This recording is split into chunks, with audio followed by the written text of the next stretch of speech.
Selamat pagi, shalom. Berapa banyak yang siap menerima firman, katakan shalom. Haleluya. Puji Tuhan. Haleluya, puji Tuhan. Nama Tuhan, kita boleh bersekutu berkumpul kembali di tempat ini. Dan kita mau sama-sama fokuskan hati kita mau bersama-sama sepakat bahwa pagi hari ini kita mau fokuskan pikiran kita mau satukan pikiran kita. Jangan ada pemikiran-pemikiran yang lain, jangan ada inisiatif yang lain kecuali firman yang terus mulai mengisi kehidupan jemaat Tuhan di tempat ini. Karena Rasul Paulus dengan jelas berkata, ya aku menghindari, bahkan aku menentang segala pikiran-pikiran manusia, aku menawan segala kubu-kubu pertahanan, aku menaklukkan pikiranku di dalam Kristus. Amin. Saya mau pagi hari ini jangan ada setiap saudara yang mulai memiliki pikiran yang berbeda, ada Bapak Ibu Saudara yang mulai membawa pikiran manusiawi. Saya mau pagi hari ini kita sama-sama sepakat, amin. Kita sama-sama sepakat bahwa hanya ada satu yang kita pikirkan, hanya firman. Katakan hanya firman.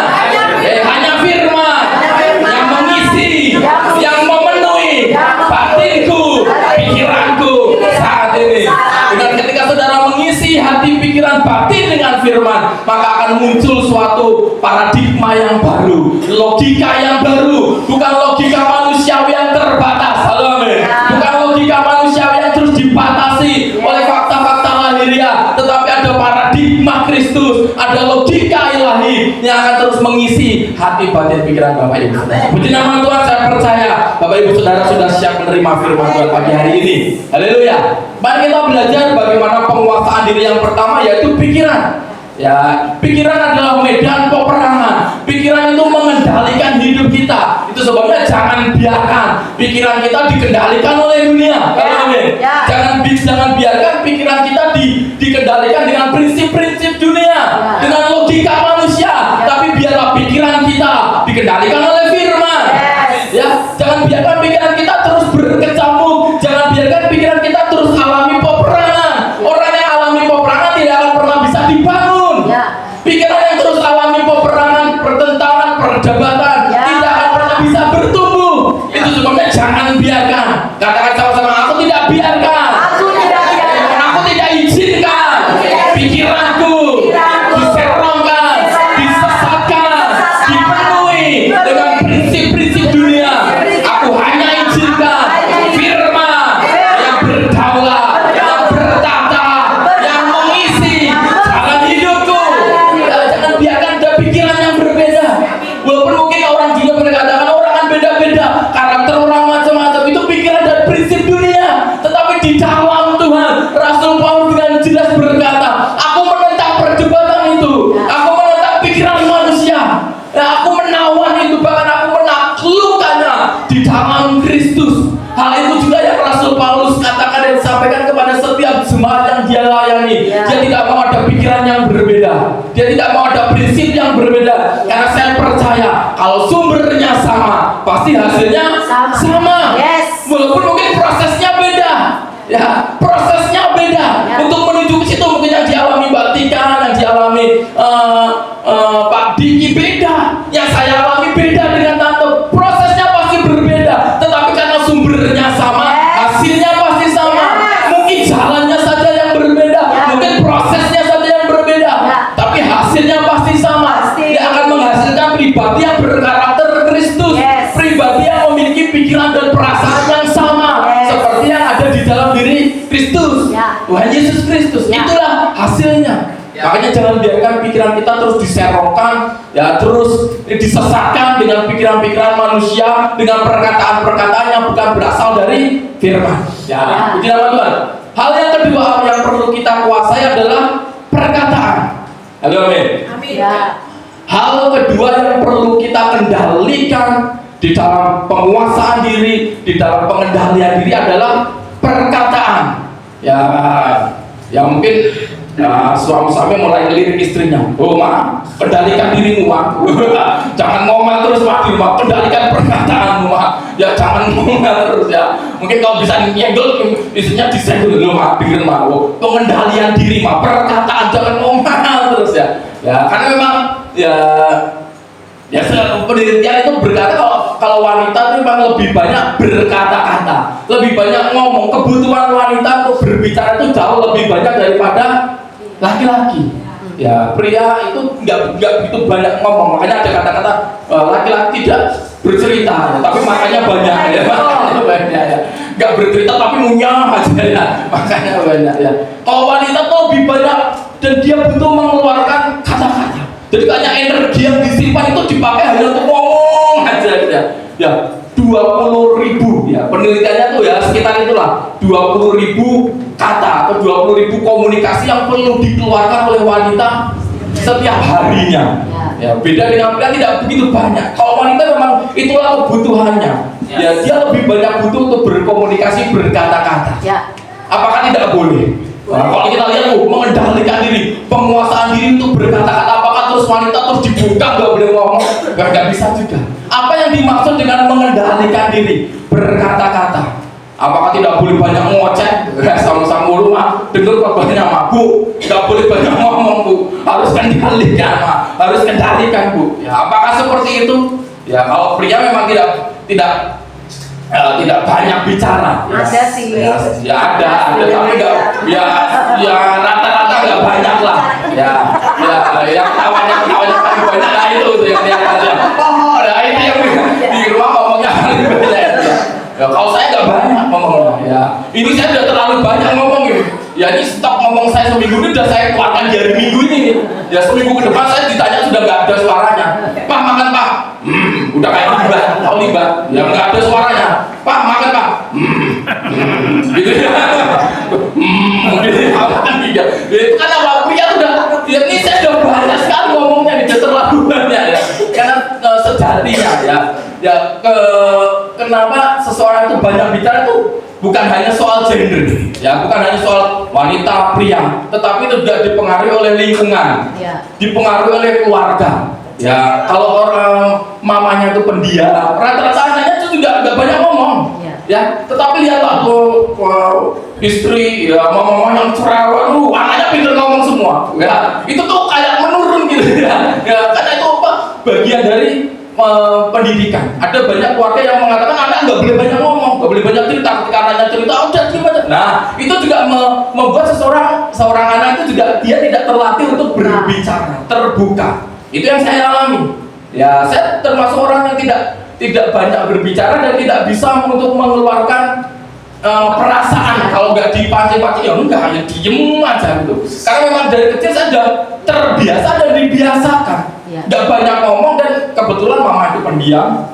Apa-apa itu memang banyak ngomong, tetapi kan saya nggak berani tuh mengungkapkan karena ya ketakutan itu. Jadi ya itulah yang terbawa sampai saat ini. Kalaupun saya saat ini bisa pelayanan di mimbar banyak ngomong seperti ini, buat saya udah anugerah. Buat saya itu udah anugerah. Hari-hari yang saya jalani saya lebih banyak diem gitu ya. Kalau nggak diajak ngomong ya diem aja gitu ya. Itu juga bukan hanya soal gender, tetapi juga soal bagaimana kondisi lingkungan, pengaruh pendidikan di dalam keluarga, pola di dalam keluarga itu juga berpengaruh. Tetapi yang dimaksud dengan penguasaan diri di dalam perkataan itu apa yang kita perkatakan, bukan seberapa banyak. Ya kalau dikatakan jangan banyak-banyak bicara, saya nggak boleh banyak bicara dong saat ini. Padahal saya membutuhkan itu untuk saya menyampaikan firman. Yang dimaksud dengan mengendalikan perkataan itu kualitasnya. Apa yang kita perkatakan, apa yang keluar dari dalam mulut kita. Karena jelas ketika hidup kita sudah dipenuhi dengan Roh Kudus, sudah seharusnya perkataan yang kita perkatakan itu perkataan yang ilahi, perkataan yang membangun. Tidak boleh ada dua sumber di dalam hidup kita. Dari mulut yang sama kita menyampaikan firman, kita mendeklarasikan firman, tetapi dari mulut yang sama keluar perkataan yang kotor, keluar perkataan yang najis, keluar perkataan yang menyakiti, perkataan yang tidak membangun, perkataan dusta, itu nggak boleh. Kalau sumbernya baik pasti yang keluar itu sesuatu yang baik. Kalau perbendaharaan yang ada di dalam hati kita itu baik, yang keluar juga baik. Walaupun mungkin kualitasnya banyak. Yang istri saya itu kalau ngomong juga banyak, tetapi kan berkualitas. Ketika dia ngomong sama anak ya enggak yang ngomong yang isinya sumpah serapah, tetapi firman. Banyak tapi enggak apa-apa. Yang penting kualitasnya adalah kualitas yang membangun. Itulah maksudnya dari pengendalian diri. Karena seringkali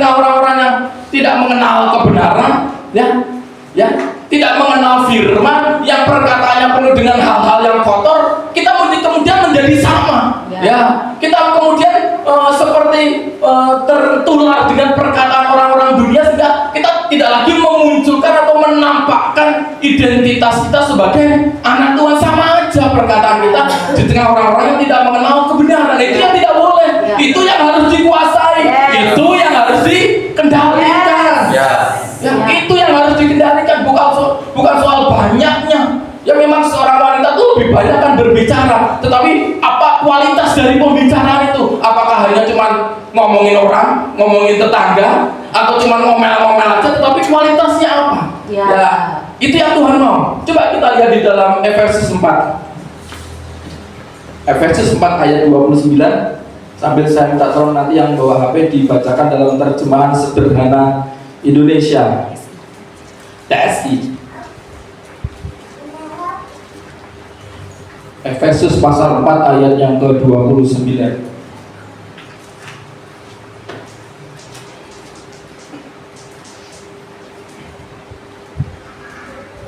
Sudah ketemu Bapak Ibu Saudara? Amin.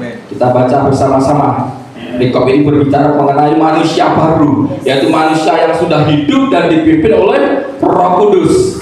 Inilah yang harus dikendalikan, inilah yang harus dikuasai, yaitu ayat yang ke-29. Kita baca bersama-sama Efesus 4 ayat yang ke-29. Demikian firman Tuhan 2-3. Janganlah ada perkataan kotor keluar dari mulutmu, tetapi pakailah perkataan yang baik untuk membangun di mana perlu, supaya mereka yang mendengarnya beroleh kasih karunia. Ini yang harus dikendalikan.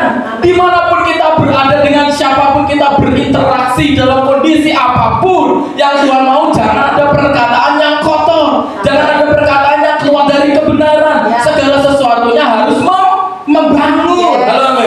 Segala sesuatunya harus membangun. Apa yang dimaksud dengan perkataan kotor? Coba dibacakan dalam versi terjemahan sederhana Indonesia. Demikian firman Ya, Tuhan. saudara perhatikan dan dengarkan ini. Ketika kamu berbicara, ketika saudara berbicara, berkata-kata, jangan sampai kata-kata kotor keluar dari mulutmu, atau kata-kata yang menyakiti hati orang lain. Menyakiti hati orang lain. Tetapi bicaralah seperlunya. Bicaralah seperlunya. Lanjut. Supaya perkataanmu menolong, mendatangkan kebaikan, dan menguatkan orang-orang yang mendengarnya. Menguatkan, menolong, membantu, menguatkan orang-orang yang mendengarnya. Ada kata-kata di situ, bicaralah seperlunya. Kalau nggak perlu diomongin, ya nggak usah diomongin. Kalau nggak perlu diomongin, nggak usah diomongin. Mungkin kita banyak mendengar sesuatu yang buruk, mendengar ada orang ngomong si A begini, si A begitu. Perlu nggak diomongin? Kalau nggak perlu, nggak usah diomongin. Banyak orang Kristen masih bertanya, ini boleh nggak? Ini boleh nggak? Ngomong ini boleh nggak? Ini bukan soal boleh nggak boleh, tetapi patut atau tidak patut. Rasul Paulus sudah mengajarkan hukum yang baru. Hukum kasih itu berbicara sesuatu itu boleh, tetapi apakah sesuatu itu berguna? Kita boleh ngomong apapun, mengkritik apapun boleh, ada kebebasan berbicara kok, negara pun menjamin itu. Tetapi firman Tuhan dengan jelas berkata, bicaralah seperlunya. Kalau nggak perlu, nggak usah diomongin. Kita tahu nih, kalau perkataan ini yang aku keluarkan akan menyakiti si A, lah ngapain diungkapkan? Kalau kita tahu itu akan menyakiti si A, kalau kita tahu latar belakang masa lalunya si A, si B seperti itu, ketika kita ada konflik kita sengaja mengeluarkan itu, mengorek masa lalunya yang menyakitkan. Dan ngapain kita ungkapkan dan kita perkatakan? Kalau itu nggak perlu, kalau itu hanya menyakiti, kalau itu hanya melemahkan. Yang Tuhan mau adalah perkataan yang Bapak Ibu Saudara keluarkan, perkataan yang membangun, yang menolong, yang menguatkan orang yang mendengarnya. Bukan hanya soal di gereja, tapi dimanapun itu saudara berada. Pakailah perkataan yang baik, jangan perkataan yang kotor. Karena jelas di dalam hati kita itu sudah mengalir aliran air kehidupan. Halo, amin. Ya. Ketika saudara dipenuhi oleh Roh Kudus, sudah seharusnya aliran air kehidupan itu mengalir lewat perkataanmu, Ya. lewat ucapan saudara. Itu perkataan yang baik, bukan perkataan yang kotor. Yes. Kata kotor, perkataan kotor di dalam versi atau di dalam bahasa aslinya, yaitu bahasa aslinya bahasa Ibrani itu sapros, yang artinya adalah kualitasnya rendah. Kualitasnya rendah, tidak layak digunakan, dan tidak berharga. Jadi kata-kata kotor yang Bapak Ibu Saudara keluarkan itu sebenarnya tidak layak dipakai, kualitasnya rendah, Ya. dan tidak berharga. Terus kalau kita tahu itu kualitasnya rendah, tidak berguna, tidak layak, makanya kita perkatakan. Makanya ayat itu berkata, bicaralah seperlunya. Yes. Saya ngomong banyak hari ini, saya ngomong banyak. Dan banyak mimbar pun hanya dipakai, ya firman pun hanya dipakai untuk menyerang orang lain. Wah, ada lagi ada masalah dengan si A si B. Wah, kesempatan ketika sampaikan firman, wah serang si A si B. Wah, dia tahu dia kelemahannya, masa lalunya dia pakai firman. Nah, kalau kita tahu itu tidak perlu dipakai. Kenapa diungkapkan? Kenapa harus diperkatakan? Ya. Rasul Paulus berkata, bicaralah seperlunya. Ada kata perlu, kalau perlu ya barulah diperkatakan. Dan perkataan itu harus perkataan yang baik, bukan perkataan yang kotor yang dikatakan tadi tidak ada harganya, kualitasnya rendah. Ya, makanya saya kuping saya tuh gatel, bahkan jengkel kalau dia pembicaraan anak-anak Gen Z zaman sekarang ini penuh dengan perkataan-perkataan yang kotor. Walaupun buat mereka kan biasa, sudah zamannya. Buat saya itu perkataan yang menunjukkan kualitas hidupmu. Ya. Loh, ketika saudara ngomong apakah kelihatannya keren? Enggak, pas saya bilang itu menunjukkan kualitas hidupmu. Yes. Kualitas hidupmu itu rendah. Ya, ketika ngomong sepertinya keren ngomong dengan bahasa-bahasa yang zaman sekarang ya jir dan sebagainya. Itu untuk menunjukkan kualitasmu itu rendah. Ya. Engkau nggak berharga. Yes. Loh, ini jelas lewat firman dikatakan perkataan kotor itu nggak layak digunakan kok. Ya. Itu menunjukkan kualitas hidupmu. Ya. Menunjukkan kualitas hidup saudara. Ketika seseorang menunjukkan kualitas hidup yang rendah, engkau akan mudah dipandang rendah, engkau akan mudah dilecehkan. Ya. Kenapa banyak wanita dilecehkan? Mungkin karena perkataannya seperti itu. Ya, sehingga ketika orang laki-laki mendengar wanita ngomong perkataannya tidak berkualitas, dia akhirnya menilai dan mau ada persepsi di dalam dirinya, wah ini wanita ini gampang ini. Dia mengeluarkan perkataan banyak sekali, mengeluarkan perkataan sumpah serapah, kotor, ya guyonan seperti itu. Ini gampang ini, wanita murahan ini. Ya. Betul, saya bukan ini kan persepsi orang kan seperti itu. Wah, ini tidak kualitasnya rendah, gampangan. Ya, karena apa? Ditunjukkan dengan perkataan yang tidak layak digunakan. Yes. Ya jangan berbicara, wah ini kan sudah zamannya. Ini sudah hal yang biasa. Tetapi ini firman berkata bukan perkataan yang kotor, perkataan yang tidak layak dipakai. Ya. Kita tahu itu perkataan kotor. Kita tahu itu artinya perkataan yang tidak pantas diucapkan. Kenapa masih dipakai? Ya. Wah, nanti kalau nggak gini aku nggak keren. Ini bukan soal keren. Justru ketika saudara pakai perkataan itu, anak-anak muda pakai perkataan itu, orang bisa menilai kualitas merendah. Ya. Saya jadi bisa melihat, oh ternyata cuma segitu aja kualitasmu. Ya, ketika saya misalkan ini, saya seorang HRD, ya saya wawancara nih anak-anak yang lagi melamar kerja. Ya, ketika mereka di luar lagi ngobrol dengan bahasa-bahasa seperti itu, sudah pasti saya akan tolak karena saya tahu ada kualitasnya seperti ini. Kualitasnya rendah. Perkataan-perkataan yang kita pakai itu menunjukkan kualitas kita. Ya, menunjukkan tingkat rohani kita. Itu kata Rasul Paulus. Yes. Menunjukkan kalau kita memakai perkataan yang tidak layak, tidak berharga, bahkan dikatakan kualitasnya rendah, itu menunjukkan kualitas hidup kita. Ya, tapi ketika kita berani menentang arus, ya, memang hidup kita itu akan terus diperhadapkan dengan pola pikir dunia, dengan gaya hidup dunia, dengan tren dunia yang akan bertolak belakang dengan firman. Ketika kita berani melawan arus, mungkin orang lain sepertinya nggak ngetren, nggak modern, tetapi sesungguhnya di dalam batin mereka kagum. Yes. Loh, mereka kagum. Ada banyak orang yang akan menilai si A ini kok beda ya. Di antara teman-temannya ngomongnya di antara teman-teman sejawatnya, seangkatannya, kok dia berbeda ya? Yang lain itu ngomongnya kotor, penuh dengan sumpah serapah, kok dia tetap berani memperkatakan sesuatu yang baik? Mungkin kelihatan aneh pasti. Ya kelihatan aneh pasti. Yang lainnya berbicara yang hal-hal yang seperti itu, kita berani mengambil sikap yang berbeda kok. Kelihatan aneh itu pasti. Ya, mungkin dikucilkan bisa jadi. Ya. Tetapi lihatlah, akan ada banyak orang yang memandang heran, bahkan orang memandang takjub karena kita berani untuk memperkatakan dan berani berbeda dengan apa yang sedang dunia kerjakan. Yes. Jangan sampai kita dianggap rendah. Kenapa orang lain menganggap rendah? Karena perkataan kita. Ya. 2 Timotius 4.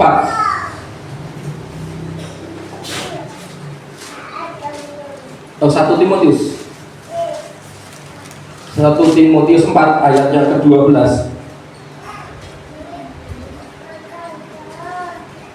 Timotius 4 ayat yang ke-12.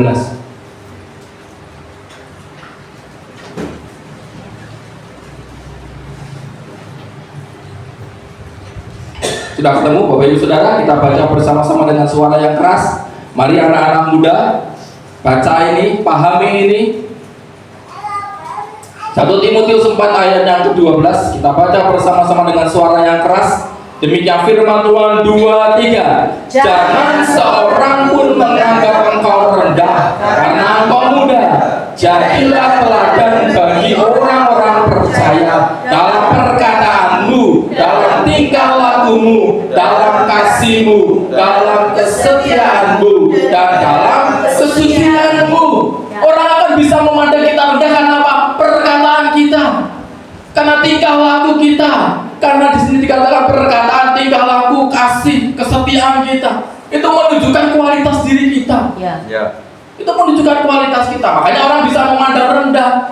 Udah muda, ya sudah muda, belum punya pengalaman, tetapi ngomong yang sesuatu yang tidak kudus, tidak ilahi, orang tambah memandang rendah. Ya, orang tetap sangat-sangat memandang rendah. Itu menunjukkan bagaimana apa yang ada di dalam diri saudara. Coba dibacakan di dalam versi terjemahan sederhana Indonesia, masih ayat yang sama. 1 Timotius 4 ayat yang ke-12. Demikian firman Tuhan. Biarpun kamu masih muda. Ya, biarpun saudara masih muda, belum punya pengalaman secara pendidikan, kok masih tidak ada apa-apanya dengan orang-orang dunia yang luar biasa pendidikan akademisnya. Lanjut.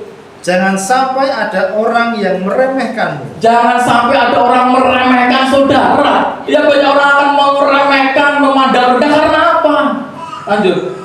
Caranya, ya, hendaklah kamu menjadi contoh yang baik bagi orang-orang percaya. Menjadi contoh, menjadi teladan melalui cara bicaramu. Cara bicara, bahasa yang kita pakai, kosakata yang kita pakai untuk berbicara, kata-kata yang kita pilih, yang kita pakai untuk kita berkomunikasi dengan orang lain. Lanjut.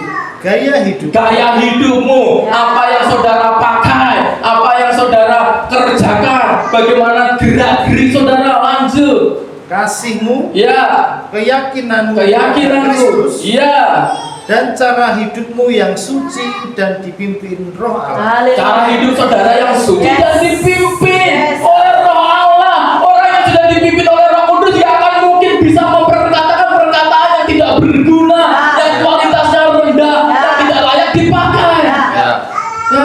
Orang akan merendahkan engkau, orang akan memandang rendah. Ya, sehingga apa? Ya, laki-laki akan dengan mudah. Ya, oh ini gampang nih cewek. Dia nggak bisa menunjukkan harga dirinya. Dia memakai pakaian-pakaian yang mengundang.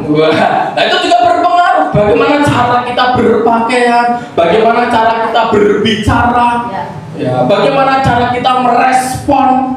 Ya, ini akan menjadi sangat-sangat penting. Ya, tidak hanya buat anak-anak muda. Ya, orang tua pun yang dikatakan sudah dewasa pun seringkali pun masih kelepasan, tidak sadar, masih berbicara perkataan-perkataan yang tidak membangun, perkataan yang tidak menguatkan, perkataan yang tidak menunjukkan identitas kita sebagai anak-anak Allah. Cara bicara. harus dikendalikan. Ya, harus berbeda. Ya, ketika dunia sedang marah, sedang ngetren dengan perkataan sumpah serapah yang sudah dianggap normal, sudah dianggap biasa. Berani nggak kita sebagai anak muda menentang itu, mendobrak itu, melawan arus dunia? Memang akan menjadi sesuatu yang berbeda, ya pasti. Dan ini menjadi masalah buat anak-anak muda. Mereka nggak mau dianggap berbeda. Masalahnya itu, saudara FOMO, tahu FOMO? Fear of missing out, artinya nggak mau dianggap ketinggalan, nggak mau dianggap berbeda. Ini prinsip dunia. Banyak anak muda takut dianggap berbeda. Oh, yang lain bisa seperti ini, aku harus sama. Ya, kalau itu sesuatu yang baik nggak apa-apa. Kenapa saudara nggak ngiri ketika ada anak-anak yang dipakai, bisa ikut olimpiade, ya bisa punya TOEFL yang tinggi. Kenapa nggak pengennya itu? Kenapa pengennya yang kualitasnya rendah? Kenapa nggak lihat ada anak muda yang luar biasa, akselerasi percepatan, ya 17 tahun sudah S1, S2, luar biasa, ya bahkan bisa ngambil dua fakultas sekaligus. Itu anaknya Pak Damianto itu sekali kuliah 2 fakultas dia. Ketika wisuda langsung dapat 2 sarjana. Kenapa nggak pilih yang itu? Kenapa pilih anak-anak dunia yang ngomongnya brengsek itu? Ini pertanyaan buat anak-anak muda di tempat ini. Pertanyaan buat anak-anak Tuhan. Engkau yang sudah dipimpin Roh Kudus, kenapa pilih yang jelek? Kenapa nggak melihat yang baik? Lihat ada anak muda yang jadi motivator, mereka yang dipakai Tuhan di media sosial, dia bisa menyampaikan sesuatu yang berbeda dengan dunia. Mereka yang nggak bikin konten hanya untuk cari uang, cari popularitas, cari follower. Kenapa nggak pilih yang sesuatu yang membangun? Ini menjadi pertanyaan. Kenapa kita malah justru bangga ketika kita menjadi sama dengan orang-orang dunia, orang-orang yang nggak ngerti firman dengan perkataannya yang nggak berguna? Ayo mulai kendalikan. Ini bukan berasal dari Roh Kudus. Karena kalau di dalam ayat ini dengan jelas berkata, orang yang dipimpin Roh Allah, anak-anak Allah. Siapa anak-anak Allah? Saya dan saudara. Kalau kita mengaku kita anak Tuhan, kita anak Allah, kita pelayan Tuhan, sudah tidak seharusnya dan sudah tidak pada tempatnya kita memakai mulut kita untuk perkataan yang buruk, perkataan yang kotor, perkataan yang menyakiti. Ayo mulai kendalikan dan latih perkataan kita. Pilihlah perkataan yang baik. Ada banyak kok perkataan yang baik. Kenapa kok kita pilih contoh yang buruk? Justru harusnya kita jadi contoh dan teladan buat orang-orang yang lain, buat anak-anak muda yang lain. Bagaimana kita bisa tetap ngetren, tetap trending, tetap modern, walaupun kita hidupnya tidak sama dengan mereka. Bisa kok, kenapa enggak? Ya, cara bicara, cara berpakaian, Mbak Wit ini baru pakai jeans, celana jeans itu setelah dia nikah sama saya. Loh, betul. Istri saya Mbak Wit ini baru pakai celana jeans itu ketika sudah menikah sama saya. Sebelum menikah kemana-mana pakainya celana kain dan batik. Pasti sampai ngomong, boy agak trendy sedikit, yang suami yang trendy kok pakai celana jeans, kaos polo, ke mall pakai sepatu pantofel, celana kain batik. Gimana tuh? Berdampingan udah kayak ponakannya saya. Kalau udah kayak, dia pakai baju formal batik, celana kain hitam, sepatunya sepatu kerja. Saya di sebelahnya kadang cuma pakai sendal, celana pendek, kaos polo. Apa nggak kelihatan saya kayak ponakannya tuh, Bang? Dan sampai boy menyesuaikan sedikit. Loh, kenapa? Sudah terbiasa. Dari kecil itulah didikannya. Nggak pernah pakai rok, Kemana? Pakainya celana, bajunya baju batik sama celana kain. Baru belajar pakai celana jeans setelah menikah itu pun setelah saya, kalau Mom, ayo toh, agak-agak, nggak apa-apalah, memang kita menjaga, tapi agak menyesuaikan begitu supaya saya nggak kelihatan kayak ponakannya saya gitu. Terus saya kadang ke mall kan gerah gitu, saya kan orang gerah, jadi kadang pakai celana pendek atau celana jeans. Dia pakai batik, bayar aja diganti gini, saya nggak ponakannya, udah kecil imut gitu, sebelahnya wanita yang nganggur, ini ponakannya gitu tante-tantenya, aduh, jangan dikira wah ini peliharaan tante-tante itu dikira gitu aduh, ini seperti itu, caranya berpakaian memang didikannya seperti itu, menunjukkan kualitasnya tidak sama, berbeda pasti kan memang kita tidak berasal dari dunia. Ya. Makanya anak-anak muda jangan FOMO. Ya. Ya, dia jangan pingin sama dengan yang lain. Ya, carilah sesuatu yang ya pingin sama dengan seorang yang terus hidupnya dipakai luar biasa. Ya, pinginnya seperti itu. Ya. Jangan pilih referensi yang jelek. Yes. Cari referensi yang baik. Cari referensi yang betul-betul membangun. Ya, saya kagum betul dengan anak-anaknya Pak Daniel itu. Kagum saya. Bagaimana orang tuanya mendidik dua-duanya luar biasa secara akademis. Ya, bisa kuliah dalam jangka waktu yang bersamaan ngambil 2 jurusan kuliah dan dua-duanya selesai di waktu yang tepat, tidak molor-molor 5 tahun, 6 tahun, 7 tahun, 8 tahun, enggak. Tepat di waktunya, harus wisuda dan dua-duanya dapat 2 jurusan ini juga nilainya juga baik semua, enggak yang terus satu nilainya pas-pasan, enggak. Dan dua-duanya keilmuan itu dipakai untuk pelayanan lagi. Ya. Yang dipakai untuk pelayanan. Yes. Ya, luar biasa. Kagum saya. Makanya cari orang-orang yang seperti itu. Jangan justru kita pengennya sama dengan orang-orang yang ya kualitasnya rendah seperti itulah. Ya, yang memakai hari-hari waktu-waktunya untuk sesuatu yang tidak ilahi. Ya. Yang nongkrong di kafe, yang dugem, yang ngomongin hal-hal yang tidak berguna. Jelas dalam Alkitab berbicara, pakailah hari-hari, waktu-waktu ini untuk sesuatu yang baik. Ya. Dan bicaralah seperlunya. Ya. Kalau nggak perlu diperkatakan ya jangan diomongin. Yes. Di dalam rumah tangga pun seperti itu. Kalau kita tahu kalau ini diungkapkan akan timbul huru hara di dalam keluarga, di dalam pernikahan, yang ngapain diomongin? Pakai perkataan yang baik. Yes. Menegur pun, atau kita mau memberitahu, mengarahkan pun juga ada dengan perkataan yang baik. Yes. Ya, kita yang lebih tahu suasana hati, karakter pasangan kita. Ya. Ya, kalau dia gampang meledak-ledak ya jangan terus dipancing-pancing. Ya, kita tahu kalau kita ngomong kayak gini nanti marah ya. Bicaralah seperlunya. Pakai sesuatu perkataan itu perkataan yang betul-betul untuk membangun. Perkataannya betul-betul untuk menolong, Yes. untuk menguatkan. Ya, saya percaya Bapak Ibu Saudara paham dengan apa yang saya perkatakan, yang saya sampaikan pagi hari ini. Yes. Mari latih, kendalikan. Memang tidak mudah. Seringkali kita seperti keceplosan aja, kelepasan aja kita ngomong. Ya, setelah kita ngomong baru kita, aduh kenapa ngomong seperti itu. Nah, itulah yang namanya perlu pengendalian diri. Ya, karena seringkali ya ketika kita sedang berinteraksi, bersinggungan dengan orang-orang dunia, ketika mereka guyon-guyon yang seperti itulah, ya guyonan seperti itu. Seringkali kita pada adrenalin kita mau ikut nimbrung gitu ya. Nah, itu yang perlu dikendalikan. Ya boleh, tetapi ya tidak sama guyonan. Saya juga senang guyon di kantor. Ya, tetapi saya tidak pakai perkataan-perkataan yang jorok, ya guyonan yang jorok untuk saya bisa nimbrung, untuk saya bisa nyambung dengan teman-teman. Nggak perlu. Ya, coba tanya sama teman-teman saya di kantor, Madani itu orangnya seperti apa? Pendiam, tetapi sekali saya ngomong bisa bikin green, tapi tidak dengan sesuatu yang jorok, ya sesuatu yang mesum, yang disukai oleh orang-orang dunia, dan anak-anak pun seringkali suka hal yang seperti itu. Nah, itu yang perlu dikendalikan. Ya. Tidak semua guyonan harus ujung-ujungnya sesuatu yang jorok, yang mesum. Gak perlu kita pakai seperti itu untuk kita nyambung atau kita diterima di dalam komunitas. Ya. Bahkan dulu sudah berkata, carilah komunitas yang membangun. Ya, janganlah engkau berdiri di jalan orang berdosa. Ya. Janganlah engkau duduk di dalam kumpulan pencemooh. Yes. Kata firman itu.